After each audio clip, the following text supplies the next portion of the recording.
son dos, y gana el segundo, acuérdese usted, por eso está tan disputado. De hecho, Pancho Burques es de segundo lugar, del mejor perdedor. ¿Cuál es el espíritu? Que creo que ya se debiera acabar eso también. Eso fue hecho, la reforma legislativa, a partir del 77, de cuando se empezaron, bueno, los 60 que empezaron a ver el debate, cómo había pues la mayoría absoluta priista. En los 70 también, después del 77, que empieza verdaderamente la transición mexicana, y como lo narra Waldenberg y Becerra en La mecánica del cambio político en México. A partir de ahí, cuando se viene la ley López, recuerda usted la ley de los partidos que legaliza el sistema de partidos, porque veníamos de unas elecciones en donde, recuerda usted, en el 76 solo José López Portillo se había anotado como presidente, como candidato a presidente, y ganó todo. Obvio, pues no había condiciones de equidad, de participar. A partir de ahí vienen las reformas electorales, y que es eso, precisamente le dan para lograr que el PRI no tuviera mayoría absoluta, se hace el segundo perdedor, o el mejor perdedor, que es el segundo lugar, el plurinominal, que es como está Pancho Burques, de hecho, que es como estuvo en su momento también otros senadores a nivel nacional. Entonces, ojo, y a partir de ahí, no recuerdo el año exactamente, pero ahí en el 1977 empieza ese desfile de reformas, pero yo creo que ya debería de acabarse también. Era para hacer un contrapeso al PRI, pero ya ahorita cualquiera puede tener. Imagínense, hay que hacerle ahora un contrapeso a Morena en el legislativo también, aunque se enojan los morenistas. Las mayorías absolutas no nos conviene a nadie. Los gobiernos divididos empezaron desde el 97, se acaba la presidencia imperial. La última presidencia imperial fue con Carlos Salinas, ya Ernesto Zedillo incluso fortaleció, impulsó el sistema de partidos en el 97, también financiándolos, que también, es decir, aumentando el financiamiento de partidos políticos, que ahorita también debe de bajar. Todo ha cambiado y seguimos con el mismo sistema de privilegios para los partidos políticos, 97, empezó la época de los gobiernos divididos en México. Y ahora eso tiene que cambiar también, porque imagínese una mayoría absoluta para Morena, pues tampoco. El presidente en turno, quien sea, debe tener contrapesos, ¿no cree usted? Pero hay que empezar por los gastos, y precisamente Marco Fernández, él es profesor de la Escuela de Gobierno del TEC de Monterrey e investigador de México Evalúa, que hoy también trae una declaración interesante en Reforma. ¿Cómo ves este barril sin fondo llamado Senado, estimado? Buenos días. Hola, muy buenos días, Luis Alberto. Pues escuchaba tus comentarios y los comentarios que tu público te compartía en las redes sociales, y puedo entender el enojo profundo de los ciudadanos cuando se observan este tipo de excesos. Los excesos, ya sea de un líder sindical, en este caso Romero Deschamps, que no puede explicar pues el estilo de vida que tiene de acuerdo al historial de los salarios que ha tenido a lo largo de su vida, todos ellos en el servicio público o al frente del sindicato petrolero. O en el caso de la senadora de Morena, Laida Sansores, que ha tenido que hacer pericuetas mentales, argumentativas, para tratar de justificar pues el uso discrecional de esta partida sustantiva que tienen los senadores. Hemos visto que en el pasado legisladores también del Partido Acción Nacional o del PRI pues han incurrido en prácticas pues negativas en el caso de Cámara de Diputados a través del famoso ramo 23, que es el famoso ramo de los moches.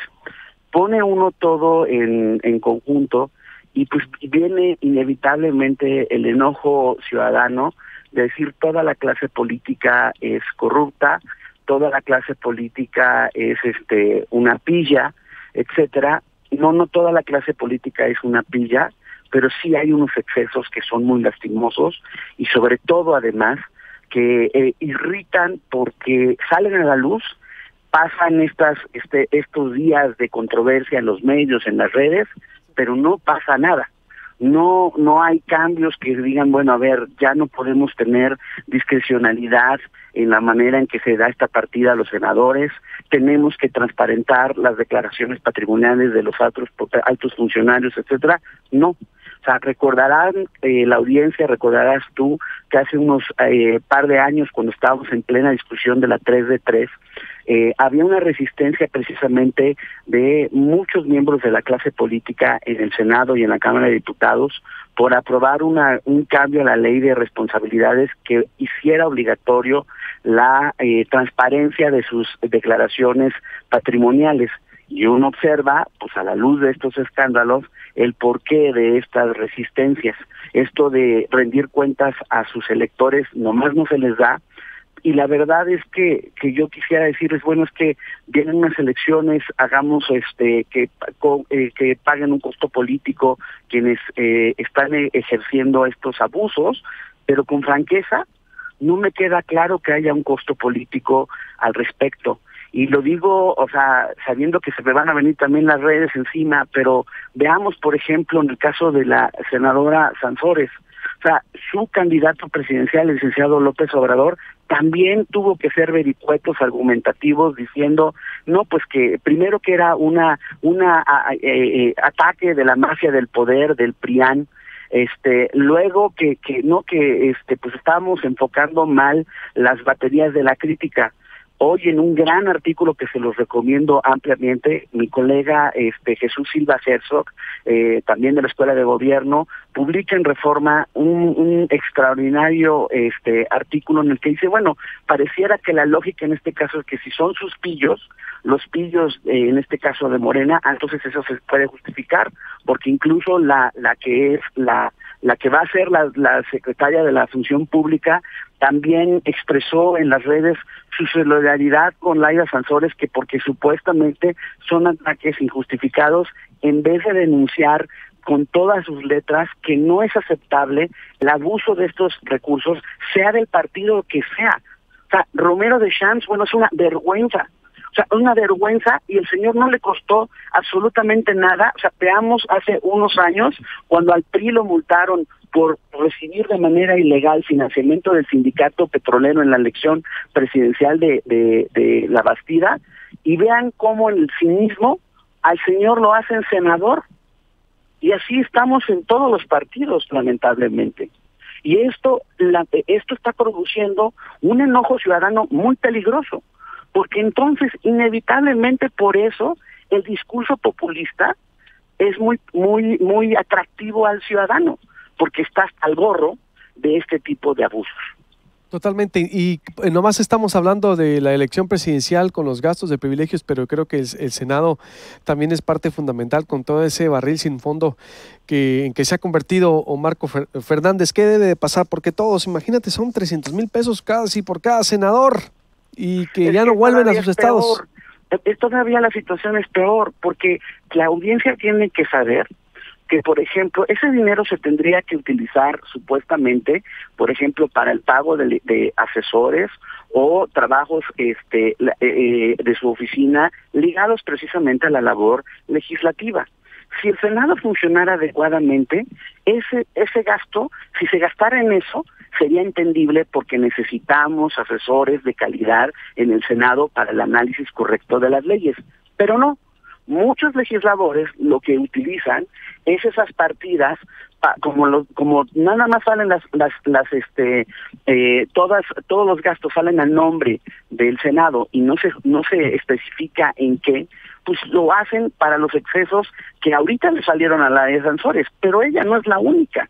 Y peor aún, ahorita hay toda una controversia en el Senado porque muchos de los asesores en el Senado los contrataron solo por honorarios, ya también les están dando la patada en el occipucio, no les quieren dar su compensación por finalizar su trabajo, y por eso cuando observamos la calidad muchas veces del debate legislativo y de las leyes que emergen del Senado o de la Cámara de Diputados, es por eso, porque dinero hay. El problema es que sí hay dinero para poder comprar y para poder contratar gente de excelencia, pero no. Las malas prácticas, la opacidad, la discrecionalidad terminan desviando los recursos que tendrían que ser para la labor legislativa para se desvían para un beneficio personal. ¿Está en opacidad el Senado, entonces, totalmente? Está totalmente en opacidad, y una ironía. La ironía es que precisamente el que era el titular del área de transparencia del Senado fue electo precisamente por el PRI y el Verde como nuevo comisionado del INAI. Entonces ustedes digan si hay un montón de congruencia en la manera en que hacemos incluso muchos de los nombramientos vitales para el país, como son los comisionados del INAI, a la luz de lo que estamos observando con estos excesos y esta resistencia a rendir cuentas de cómo se utilizan los recursos del erario.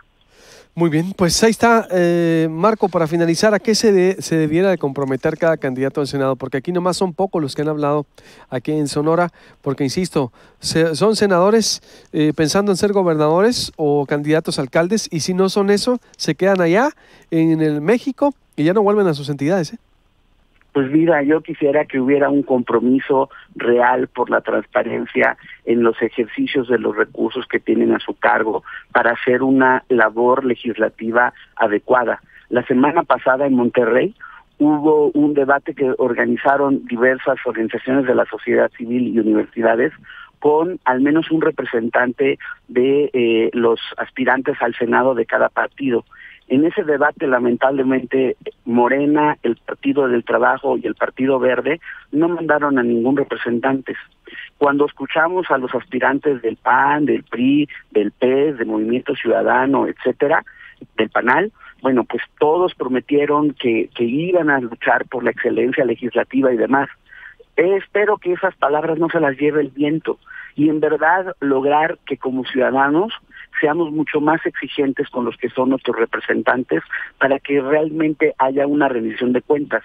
Estos senadores que van a entrar en funciones son los primeros que van a tener la posibilidad de ser reelectos, son los primeros que ya va a haber reelección legislativa. Quiero pensar que eso por lo menos puede abrir el incentivo a que ya no sea, si no es por convicción, entonces sea por conveniencia, pero rindan cuentas los que aspiran a ser senadores y que aspiran a continuar en el cargo, de cómo hacen su labor legislativa, de cómo utilizan estas partidas para que realmente sean partidas a su labor legislativa y no para estupideces, como el tinte de pelo o el bacalao noruego que hizo la señora Sansores o el despilfarro y el cinismo del señor Romero de Champs. Totalmente de acuerdo.